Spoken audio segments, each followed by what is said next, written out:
Hi guys, and welcome to the very first episode of We Evaluate. Today we'll be having a look at a 2013 Audi A3 1.4 TFSI hatchback. In this video we'll cover a couple of points. Firstly, we'll do a quick review, we'll check the evaluation, we'll discuss the recon we did on the vehicle, the price we paid, as well as the profit that we made on it. Even though the car is 10 years old, the German technology keeps the car going like a new one. It's a 1.4 turbocharged engine, which means it has all the power you'd need in a hatchback to make for a comfortable drive in urban areas as well as on highways. It's light on fuel and very reliable. One downside to it might be the fact that services and parts can become quite pricey. This specific one still presents extremely well on the exterior as well as the interior with only minor defects. Mechanically, it's still in a great condition.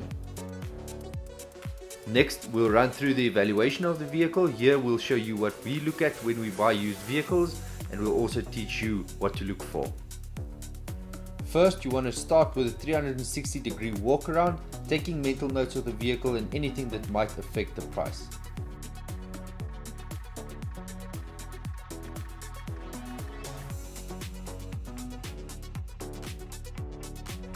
As I'm doing the walk around, I'm just having a holistic view of the car, making mental notes, checking each and every panel, checking whether or not there's any major damage on the car or any repair work that has been done on it. This just gives me an overview of what I need to pay attention to when I do my panel inspection. Most important, I'd say check for paintwork, wheels and windows.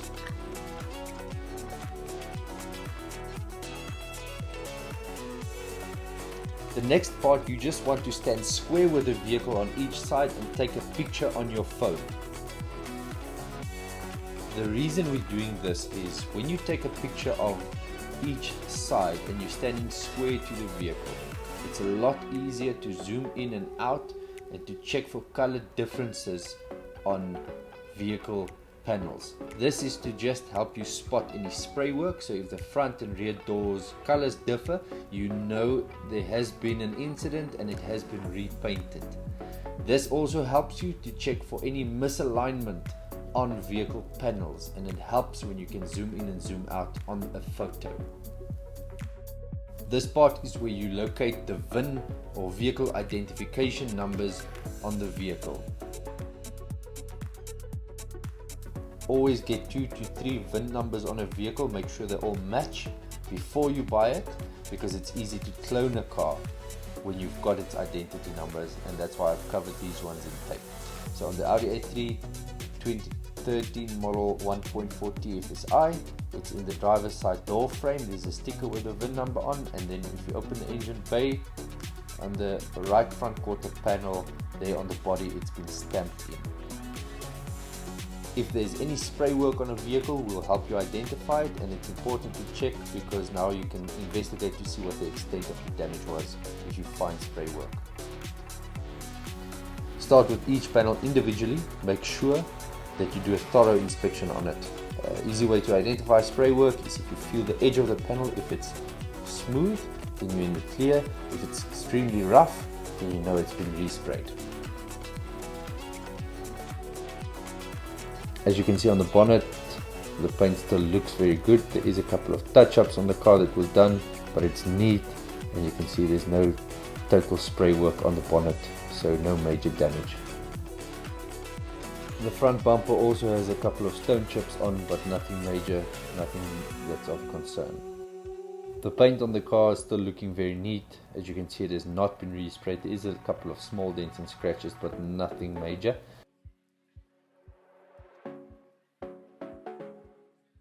On the inside edges of the petrol cap cover, you'll be able to pick up spray work, as it cannot be buffed or polished out on rough or small edges like that. You should always check for color differences on panels. That's a very big indicator that the car has been resprayed, but on this Audi A3 the paintwork is still very good. Something that can cost you a lot of money is replacing or repairing tires and rims, so make sure they're either ready and roadworthy or you've taken into account the cost when making your offer. When checking tires, make sure you check the thread to make sure they are roadworthy, and also check for bubbles or tears or any holes in them, which would mean that they need replacement.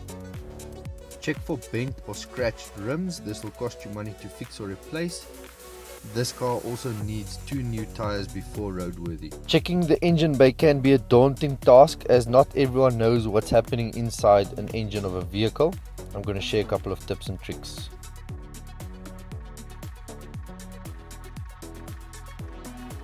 If you open a vehicle's oil cap and there's a white foamy substance, it means the oil and the water mixed.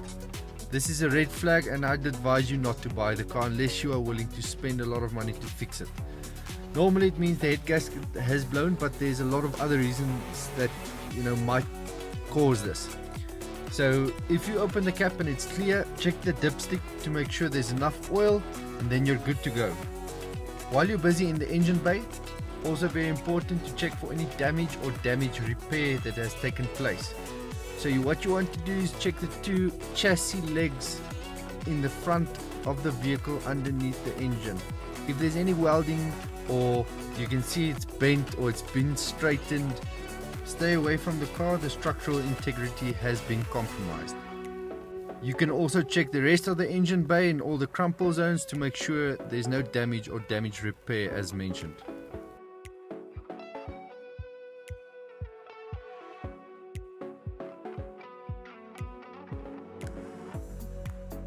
Now I want to start the vehicle to check for any warning lights that remain on the dashboard, like your airbag light, engine light, ABS light, anything that might indicate there's a mechanical issue with the car.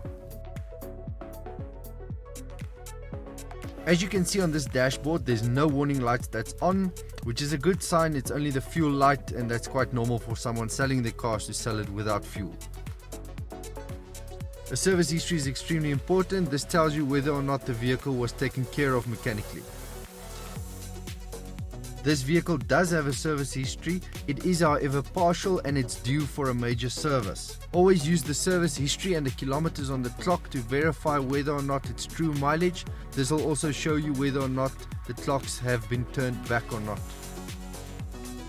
Last but not least, you would want to check whether or not a vehicle has a spare wheel, as well as the tools to replace a flat wheel.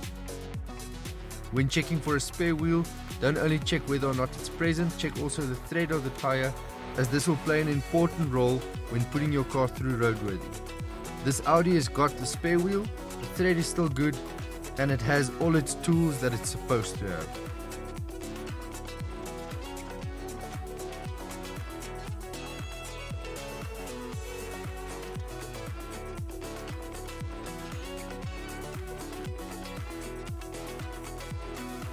Last is your test drive. Make sure you test all aspects.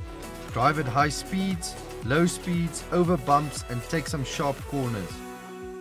This Audi still provided for a very smooth drive.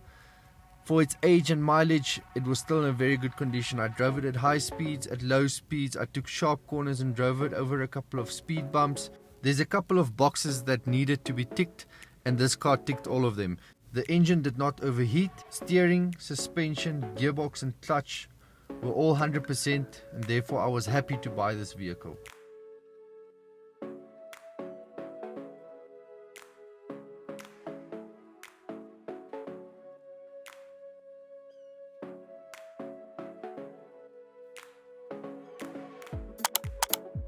All in all, this is still a very good vehicle, cosmetically and mechanically in a good condition, therefore I'll give it a 4 out of 5 rating.